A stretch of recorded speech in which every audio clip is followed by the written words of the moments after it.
Hello, this is Gamer Paulie with my video review of Bloodborne on the PlayStation 4.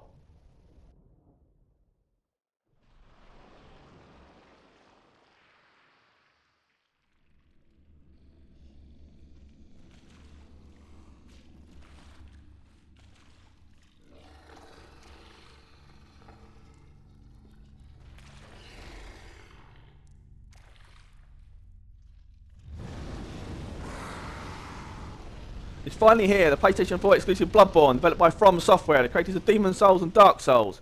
During a very dark and cryptic introduction, you have the option of customising your character. Everything from the eye colour to body build can be customised. The type of origins you select will affect the player stats and the starting difficulty. Those of you who want the hardest challenge can choose the waste of skin option. The game takes place in the gothic Victorian-like city of Yharnam. You play the mysterious hunter who has travelled here to cure his afflictions. You soon discover the city is plagued by illness. Most of its inhabitants have been turned into horrific bestial creatures. These creatures are only part of the many horrors that await you. Gameplay in Bloodborne is very similar to the Souls series in many ways, but it also stands out on its own in others. If you haven't played the Souls games before, they are best described as an action-stroke RPG with a tactical style. Bloodborne is not a button basher, and if you play it like one, you won't survive. The tactical part is what makes these games stand out. You have to dodge, roll, and strike at the right time. You have a stamina bar that depletes with every action, so make every action count, or it could be your last.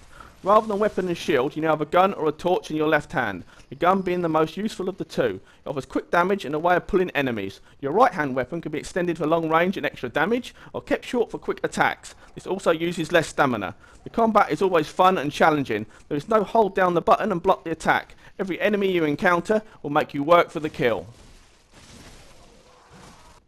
As you explore the huge city of Yharnam, danger lurks around every corner. The game keeps you on your toes at all times, so be prepared for surprise attacks, deadly traps and more. Help is at hand with the various notes dropped by other players. Some of these can save your life. You can leave a fine or a foul, which is a like or a dislike if you wish.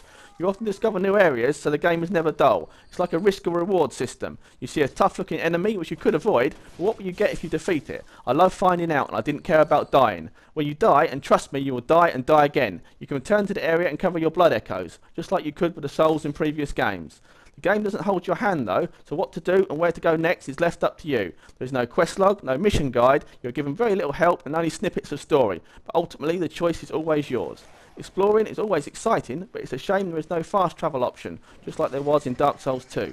This ties in with extremely long load times, which is annoying to watch a screen for almost 30 seconds every time you die or travel. When not exploring or fighting, you can return to the Hunter's Dream. This is like your rest hub, the only place you are actually safe. Travel here, you need to activate lamps you find along your journey.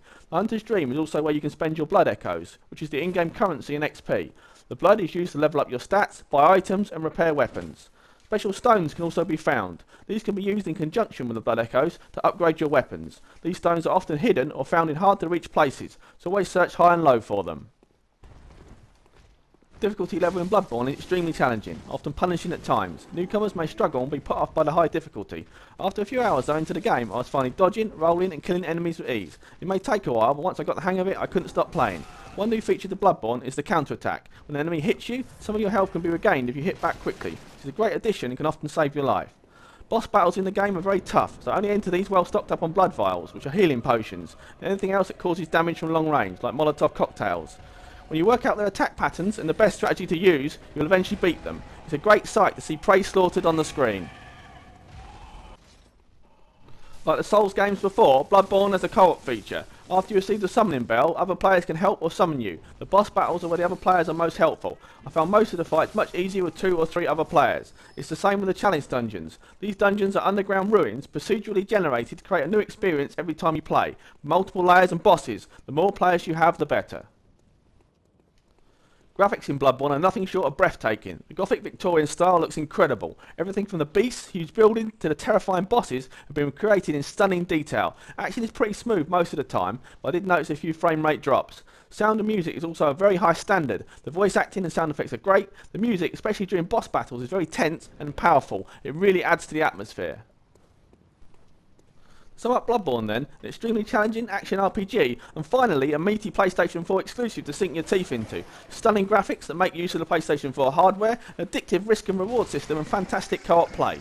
I'm really enjoying the game and would highly recommend it, not only to the Souls fans out there, but anyone who loves action RPGs. For those of you who stick with it, Bloodborne offers a good 60 hours plus and more, with a new Game Plus option. Well, I hope you've enjoyed the video review. Please check out my YouTube channel for other reviews and guides, and feel free to leave any comments or suggestions you may have. I'm returning now to the Hunter's Dream for a well-earned rest, so I'll leave you now with a bit more footage from the game. Take care guys, bye for now.